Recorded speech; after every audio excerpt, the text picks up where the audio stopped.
How would you like to be able to predict the future? What would it mean to you if you could understand and know what was going to happen next in your business based on the decisions you're making now? Today we're going to get into the customer journey and how I wrote an article in September 2018 and to prove to you that I'm not some magical person with special powers. It just takes paying attention. And we're going to talk about that and how you can pay attention to your customer journey, and we're going to relate it back to Barnes & Noble. So let's get into the video right now.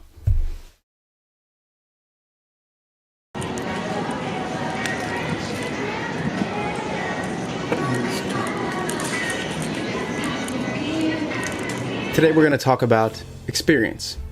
Specifically, we're going to talk about the customer experience. So often, brands, businesses, you're not giving your customer their experience. You're not focused on their experience. At the end of the day, your number one objective should be to make the customer happy. And you can't make the customer happy if you don't know their journey. In order to deliver the best experience, you need to understand the journey. The better experience you can deliver, the more you can understand the journey, the better your sales process will be, the shorter your sales cycle will be, and the more your bottom line will grow. One big indicator of this, and we're going to talk about today quickly, about Barnes & Noble. So Barnes & Noble was scooped up by Elliott Advisors for $638 million for, I believe, an all-cash deal. And this is something I talked about back in September 2018, and I actually wrote in the article, it wouldn't be surprising if Barnes actually met their demise, a very slow, what I thought would be a slow, drawn-out demise by the end of this year, 2019. And being caught up and taken private by a hedge fund, nonetheless, I think this was probably the sign that the Barnes & Noble we at least knew has changed. And so that timeline's a little bit more expedited. The experience, the lack of experience, and the out-of-touch nature that Barnes & Noble was delivering their service, that really started to show. And you could see that all throughout late 2018, well, throughout the beginning of 2018, and at the latter end and the start of this year, 2019, it was just up in the air what was their fate was going to be. So the reason I talked about it in that article, and I made the call here, and I think being bought by a hedge fund with their stock price popping, I think that's really just, that's not necessarily a bullish, that's not analysts being bullish. It's more so they get the support and they're not going to just die and bleed out. There will be a restructuring, I imagine. The CEO has been ousted. So in how you think about the company and its organization, how it's delivering that experience, I think that's true, that the experience is dead. The exact thing I was talking about September 2018, and I was talking about specifically with regard to Best Buy. Best Buy is the exact opposite in terms of how they responded and pivoted than Barnes & Noble. Barnes & Noble is known for just slashing the prices, and then and that's how they got known in the, when you think of You Got Mail in the early 2000s, and now you know them as someone who's, people are showrooming Barnes & Noble, and I'm someone who does this exactly. So it's something that Best Buy was running into trouble with, and I think Barnes ultimately succumbed to that, and they're being snatched up by this hedge fund. And I think there's a way to kind of turn this around and spin it, and maybe even give it some more life. But at the end of the day, I think this is really, this is a reflection of the fact that experience was failing. And if you're sitting in Barnes & Noble, you can look up on Amazon the exact book for $15 cheaper.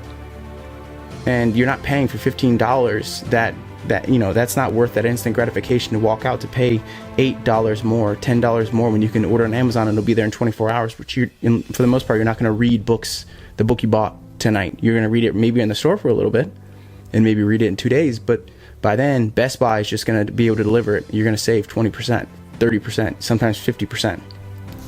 So as I look at all the books I have over here,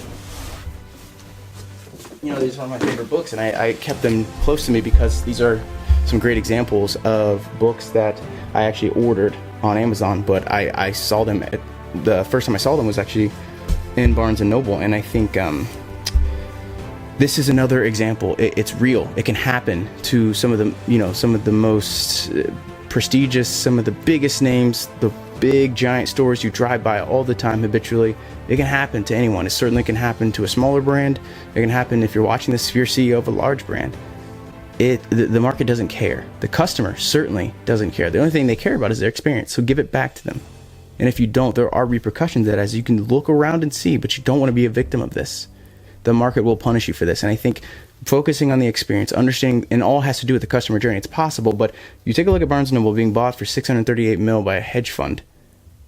how long before something like that happens to you? So it's just a piece of corporate news that just wakes you up and refreshes, and it's an interesting piece of content. When I wrote this article, Dear Marketing, I want my experience back. And it's something that's on the Deep Bridge site, which we're revamping, but it's a piece of content that, as I wrote it, I talked about the disruption that places like Apple were going through, and how was Best Buy going to respond. At the time, I wasn't really sure, but they were already putting some things in place that were very positive, and Barnes doesn't really have that, and I still haven't heard anything about that. I don't know who's actually going to take leadership, but take a look at Barnes & Noble. You take a look at the books around you. How are you ordering them? When was the last time you actually bought one in the store? Think about your industry, your brand. When was the last... Are you someone who's next? Are you on the chopping blocks? Are you ripe for disruption? And if so, get ahead of it. Lean into it. Instead of being a victim, why don't you change the script, and why don't you own the narrative to be you're someone that leaned into it? Maybe a lot of marketers, maybe a lot of your competition don't like video. Turn on a camera, hop in front of video. That's one of the best ways to do it. Think about what your market doesn't do, what they don't expect, and what's not being done, and try that. Test that out. But don't be like Barnes. You don't want to get bought. You don't want to get snatched up. If anything, it's great. I love to see a second chance at this. I think there's a way to do it, and I think there's a way to do it proper. But you don't want to get to a situation where the fate is out of your hands and you're tumbling. Your valuations are tumbling, that you just need to be bought and scooped up for pennies on the dollar by a hedge fund, looking to flip that.